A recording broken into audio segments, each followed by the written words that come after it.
Hubo un pueblo que nació de las cenizas de Sodoma, entre el humo y la vergüenza de una cueva olvidada en las montañas de Zoar. Un pueblo cuya sangre fue marcada desde el primer aliento, con el peso de un origen que nadie elegiría, fruto de la desesperación humana en su forma más oscura y desnuda.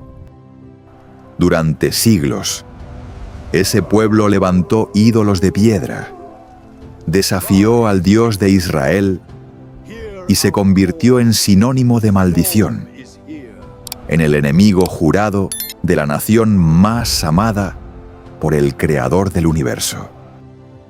Y sin embargo, en los pliegues más silenciosos de esa historia maldita, Dios tejía en secreto uno de los misterios más hermosos e inexplicables de toda la Escritura.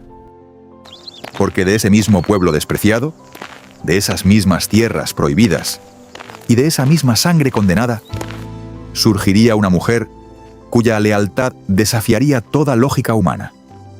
Una extranjera que cruzaría fronteras de carne y de alma para convertirse en el eslabón invisible que uniría a un pastor de ovejas llamado David con el trono eterno del Mesías.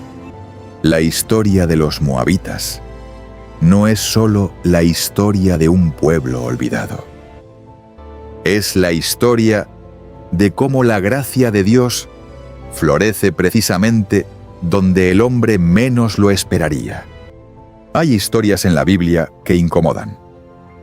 Historias que no encajan con las imágenes pulidas de los cuadros religiosos, ni con las canciones apacibles del domingo por la mañana. La historia del origen de Moab es una de ellas. Cruda, dolorosa y profundamente humana. Pero también, como veremos, cargada de un propósito que trasciende todo lo que la mente humana podría anticipar. Para entender quiénes fueron los moabitas, debemos regresar a una noche que el mundo preferiría olvidar. Debemos volver a las afueras de Sodoma, cuando el cielo todavía olía a azufre y la tierra aún guardaba el calor de la ira divina. Debemos sentarnos junto a Lot, el sobrino de Abraham, un hombre que lo había perdido todo en una sola madrugada oscura e irreversible. Lot había sido advertido. El Señor, en su misericordia infinita, había enviado 2 ángeles para sacarlo de aquella ciudad condenada antes de que las llamas descendieran del cielo. El libro de Génesis, capítulo 19, versículos 15 al 16, nos narra que los ángeles apresuraron a Lot diciéndole: «Levántate, toma a tu mujer y a tus 2 hijas que se encuentran aquí, para que no perezcas en el castigo de la ciudad». Lot obedeció, pero apenas. La Escritura dice que se demoró, y que los ángeles tuvieron que tomarlo de la mano, a él, a su esposa y a sus hijas, y sacarlo a la fuerza, porque la misericordia del Señor era grande sobre él. La huida fue aterradora. Detrás de ellos, Sodoma y Gomorra ardían bajo una lluvia de fuego y azufre que caía del cielo como la sentencia definitiva de un Dios que no tolera la maldad sin límite. Y en medio de esa carrera desesperada, la esposa de Lot miró hacia atrás, desafiando la única instrucción que se les había dado, y se convirtió en estatua de sal. En un instante, Lot perdió a su compañera de vida. Quedó viudo en medio del caos. Y llegó a la pequeña ciudad de Zoar con sus 2 hijas como único patrimonio visible. Lot tenía miedo de quedarse en Zoar. Génesis 19, versículo 30, nos dice que subió de Zoar y habitó en el monte, junto con sus 2 hijas, porque temía quedarse en aquella ciudad. Vivían en una cueva, lejos de todo, lejos de todos, en un aislamiento que debió de sentirse como el fin absoluto del mundo conocido. Las hijas de Lot contemplaban a su padre consumido por la tristeza, y contemplaban también su propia soledad, sin madres, sin esposos, sin esperanza visible de descendencia ni de futuro. Y fue entonces cuando ocurrió lo que la Biblia narra sin rodeos y sin disculpas. La hija mayor le dijo a la menor: «Nuestro padre es viejo, y no hay varón en la tierra que venga a nosotras conforme a la costumbre de toda la tierra. Ven, demos a beber vino a nuestro padre, y durmamos con él, para que conservemos de nuestro padre descendencia». Lo que siguió es uno de los episodios más perturbadores del Antiguo Testamento. 2 noches consecutivas en las que Lot, inconsciente por el vino, yació con cada una de sus hijas. Él no supo lo que había ocurrido. Ellas actuaron desde un lugar de desesperación genuina, convencidas de que eran las últimas mujeres sobre la tierra, que la civilización había colapsado y que la única forma de preservar la vida era aquella. No era maldad calculada ni perversión fría. Era el fruto de un terror profundo, de una mente que había visto arder el mundo, y concluía que solo quedaban ellas 3 en la oscuridad del universo. Dios no aprobó lo que ocurrió en aquella cueva, pero tampoco abandonó a los seres humanos rotos que en ella habitaban. La misericordia divina tiene esa capacidad asombrosa de encontrar materia prima incluso en los momentos más oscuros de la condición humana. De aquella noche nació el primogénito. La hija mayor lo llamó Moab, que en hebreo lleva en su raíz el significado de del padre, una referencia apenas velada a su origen, casi como si el nombre mismo fuera una confesión grabada en piedra para la eternidad. Este niño, Moab, sería el padre de toda una nación que habitaría al oriente del Mar Muerto, en las tierras altas y fértiles que hoy corresponden a parte del actual reino de Jordania. Y desde el primer momento, su existencia estuvo marcada por esa sombra, un origen que el mundo recordaría, que Israel recordaría, y que los propios moabitas llevarían grabado en su identidad generacional como una cicatriz que no cierra. Es necesario detenernos aquí y entender algo que muchos lectores modernos pasan por alto. La Biblia no glorifica lo que ocurrió en aquella cueva, ni lo presenta como un acto heroico, ni como una solución enviada desde el cielo. Lo narra con la misma honestidad con que narra los errores de Abraham, los pecados de David y las caídas de Salomón, porque las Escrituras no son una colección de héroes perfectos, sino el registro fiel de la humanidad en toda su complejidad. Y Dios trabaja en medio de esa complejidad con una paciencia que nos desafía y nos transforma. El pueblo que nació de Moab creció y se estableció con fuerza en aquellas mesetas orientales. Los moabitas construyeron ciudades, instituyeron reyes y desarrollaron una cultura propia que perduró por siglos. Adoraban a su dios nacional, llamado Quemos, una deidad que exigía sacrificios y devoción absoluta, y cuyo culto sería una piedra de tropiezo recurrente no solo para los moabitas, sino también para los propios israelitas en sus momentos de mayor debilidad espiritual. Números 21, versículo 29, llama a los moabitas el pueblo de Quemos. Y el profeta Jeremías, siglos más tarde, pronunciaría juicio solemne sobre esa nación precisamente por la idolatría que definió su historia desde sus mismos cimientos. La relación entre Moab e Israel estuvo marcada desde el principio por una tensión que iba más allá de la simple rivalidad territorial entre pueblos vecinos. Había en esa tensión algo más profundo y más antiguo. Una conciencia compartida de parentesco, mezclada con una historia acumulada de traición y desprecio mutuo. Israel sabía que los moabitas eran, en última instancia, parientes lejanos, descendientes del sobrino de su propio patriarca Abraham. Pero ese parentesco de sangre nunca fue suficiente para generar confianza duradera, y las heridas históricas se fueron sumando una sobre otra como capas de tierra sobre una tumba. La ley mosaica, registrada en Deuteronomio 23, versículos 3 al Bila, era explícita al respecto y no dejaba lugar a interpretaciones ambiguas. No entrará amonita ni moabita en la congregación del Señor, ni hasta la 10ª generación. No entrarán en la congregación del Señor para siempre. Las razones que el mismo texto ofrece son reveladoras de una hostilidad acumulada. Los moabitas no salieron al encuentro de Israel con pan y agua cuando el pueblo cruzaba el desierto, y contrataron al profeta Balaam para maldecirlos en su camino hacia la tierra prometida. La exclusión no era arbitraria ni meramente genética. Era histórica, cargada de episodios concretos que amontonaban agravio sobre agravio. Y sin embargo, aquí radica uno de los primeros destellos de lo que la historia completa revelará con toda su fuerza y toda su gloria.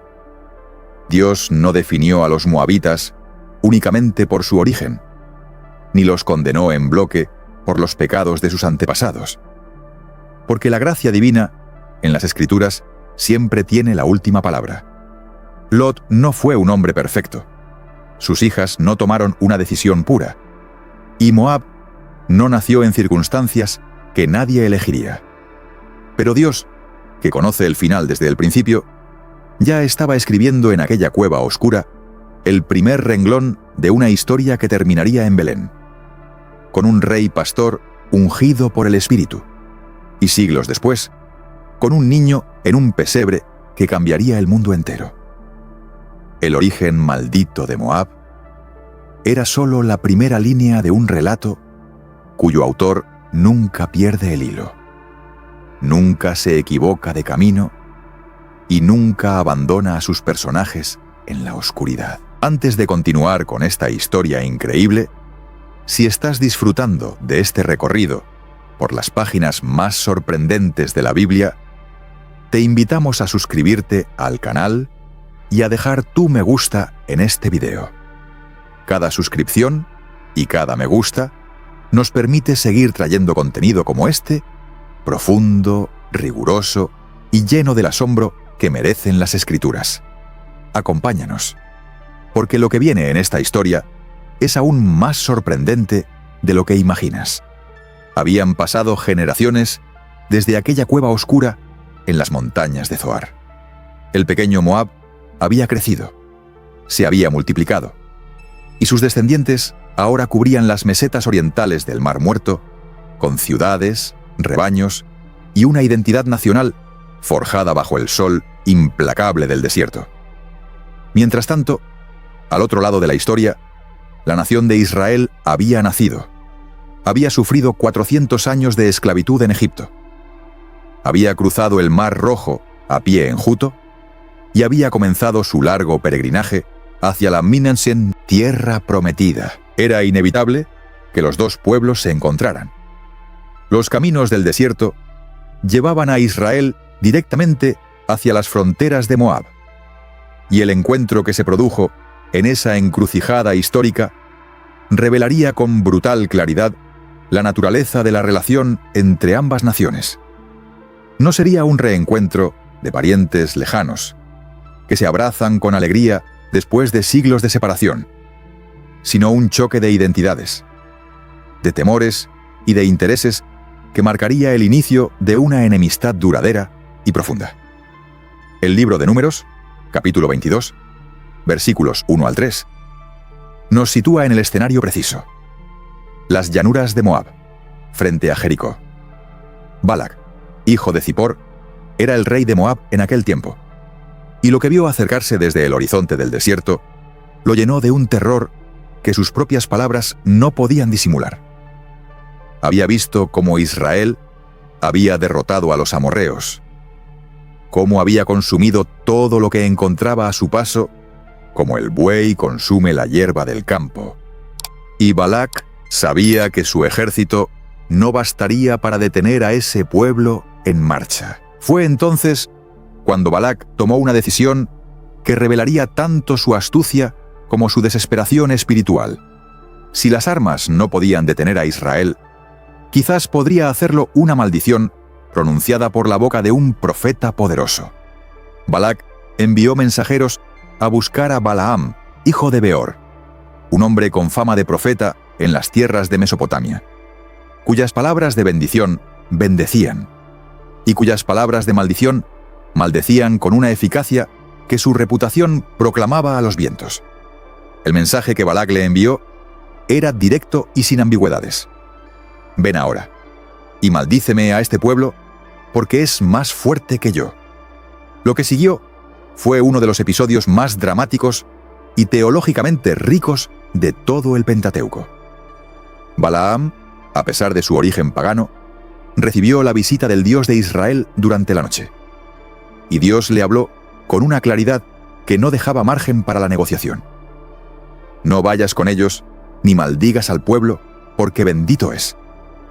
Balaam obedeció inicialmente, despidió a los mensajeros y los envió de regreso con las manos vacías. Pero Balac no era hombre de rendirse fácilmente. El rey moabita envió una segunda delegación más numerosa y más prestigiosa, con promesas de honor y de recompensa que tentarían a cualquier hombre con ambiciones mundanas. Dios permitió que Balaam fuera, pero con una condición inamovible. Solo diría lo que Dios pusiera en su boca. El camino hacia Moab estuvo ya marcado por lo sobrenatural, con la famosa escena de la burra de Balaam, que vio al ángel del Señor antes que su propio amo, y habló para advertirle del peligro que él, cegado por la codicia, no podía percibir con sus propios ojos. Cuando Balaam finalmente llegó ante Balac, lo que ocurrió en las alturas de aquellas montañas desafió todas las expectativas del rey moabita. 3 veces intentó Balac que Balaam maldijera a Israel, llevándolo a 3 colinas diferentes, buscando quizás un ángulo distinto, un punto de vista desde el cual la maldición pudiera adherirse al pueblo. 3 veces Balaam abrió su boca y en lugar de maldición salió bendición, porque la Escritura es contundente en esto.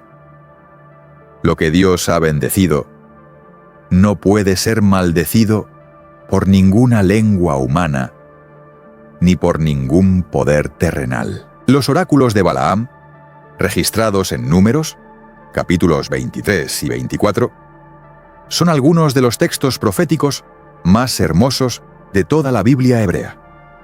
En ellos, Balaam proclama la grandeza irresistible de Israel, la presencia del Señor en medio de su pueblo, y en el 4.º oráculo pronuncia una profecía que los intérpretes han leído durante siglos como un anuncio anticipado del ungido de Dios.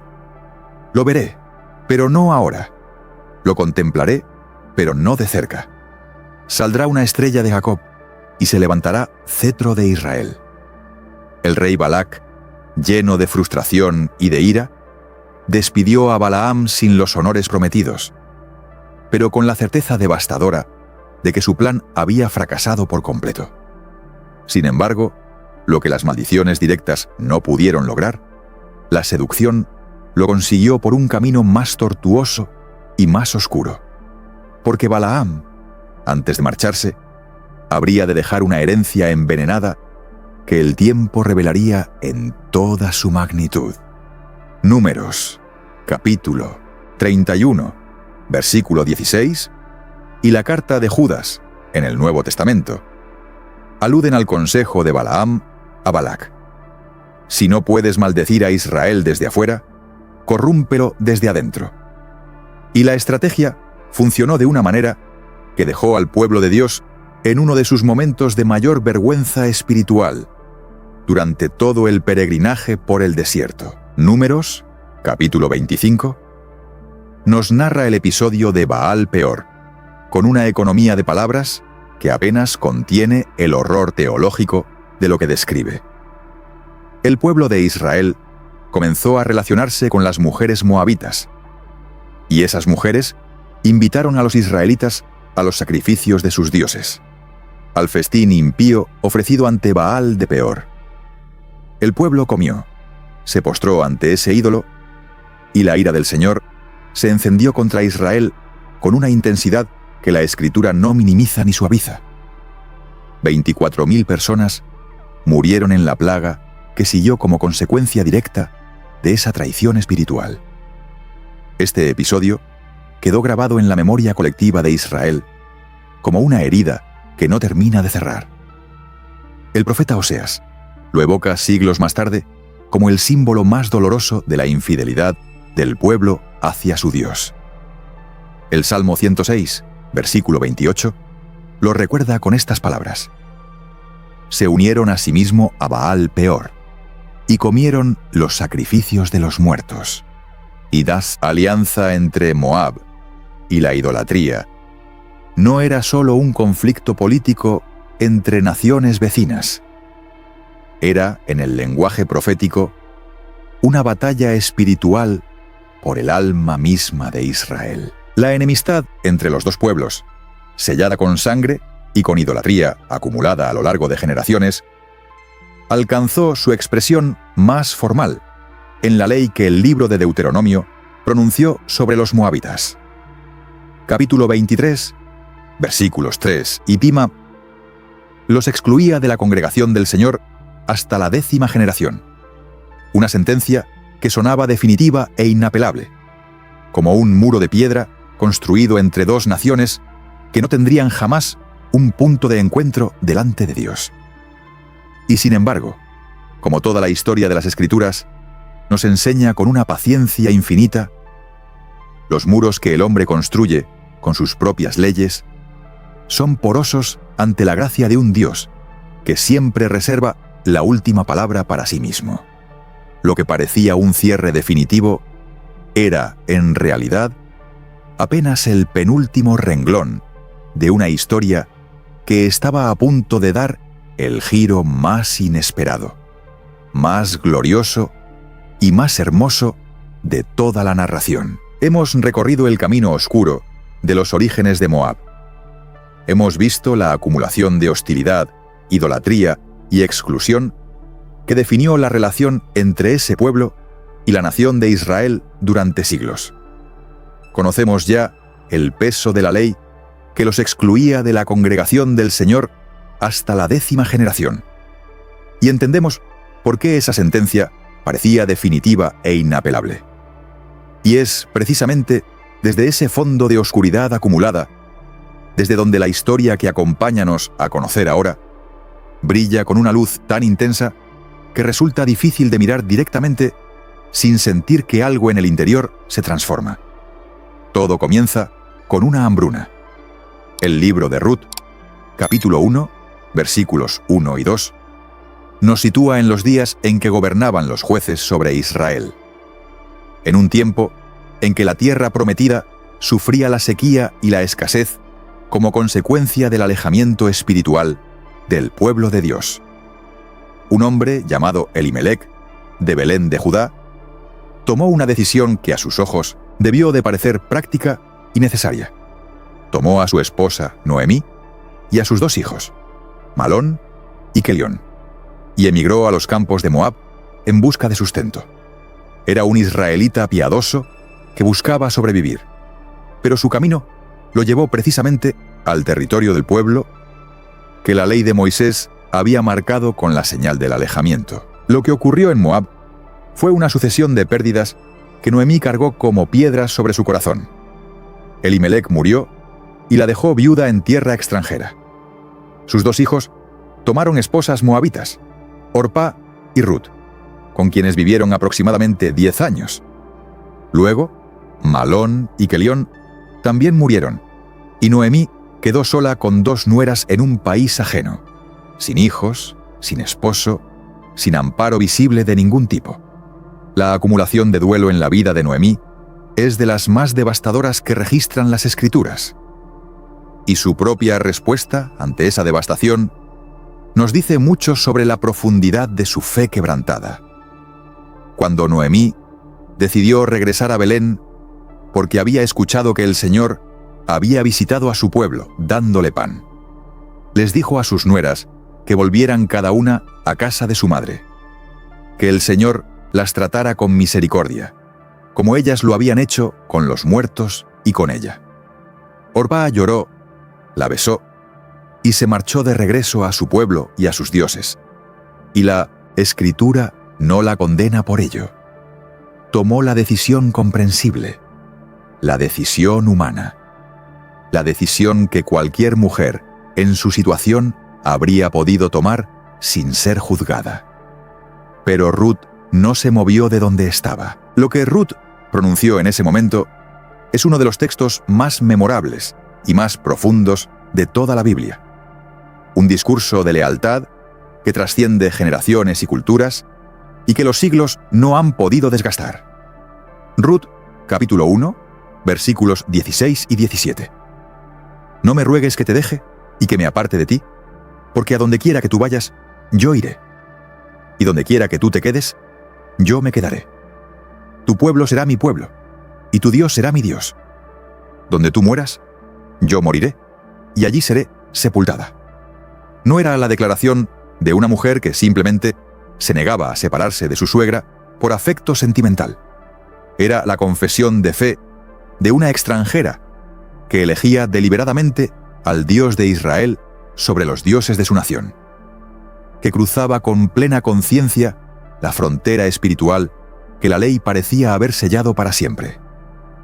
Llegaron a Belén al comienzo de la cosecha de cebada, y Ruth, sin titubear, pidió a Noemí permiso para ir a espigar en los campos detrás de los segadores, recogiendo lo que quedaba después de la cosecha, que era el derecho que la ley de Moisés reservaba para los pobres, los extranjeros y las viudas.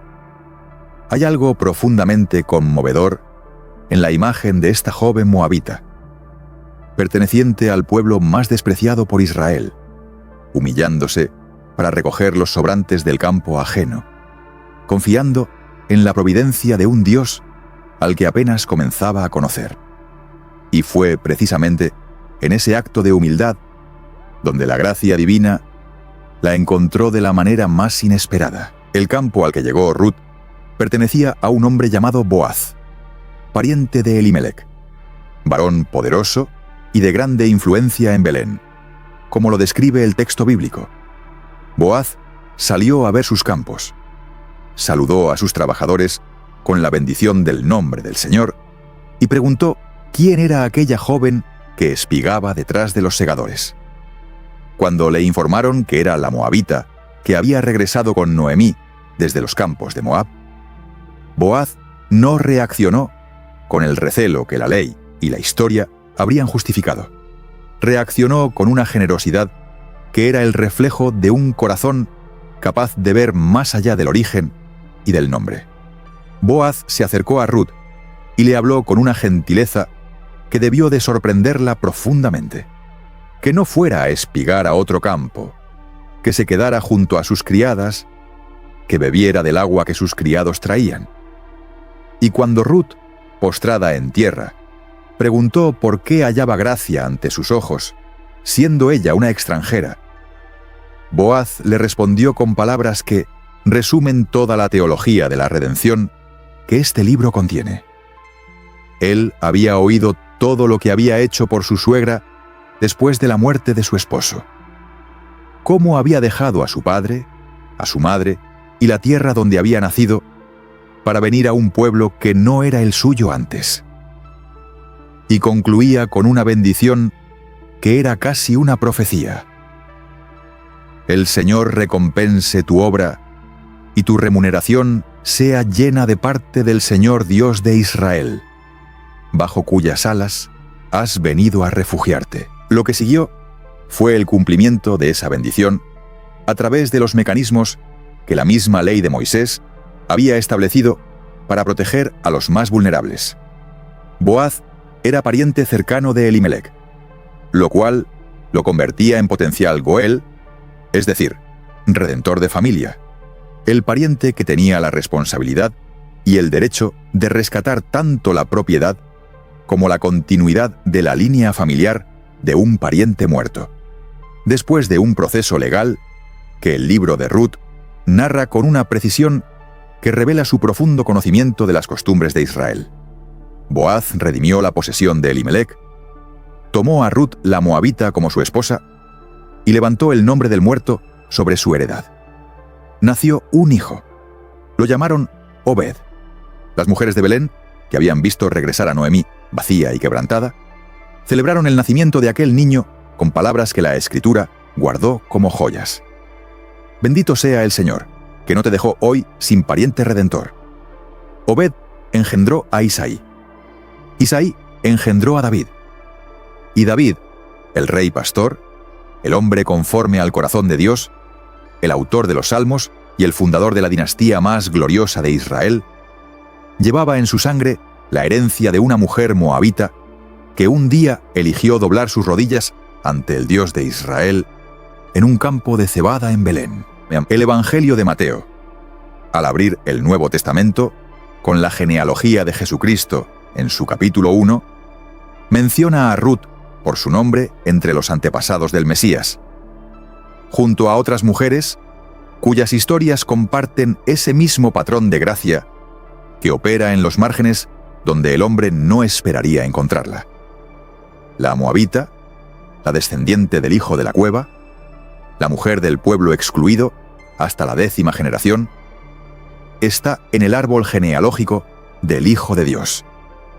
No como un dato menor ni como una curiosidad histórica, sino como la evidencia más elocuente de que la gracia de Dios no reconoce las fronteras que el orgullo humano construye.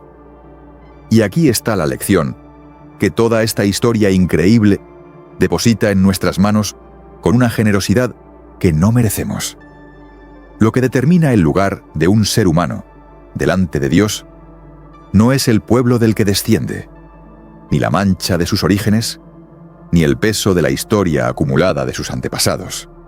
Lo que determina ese lugar es la misma decisión que Ruth tomó en aquel camino polvoriento hacia Belén. La decisión de volver el rostro hacia el Dios verdadero y no apartarlo jamás.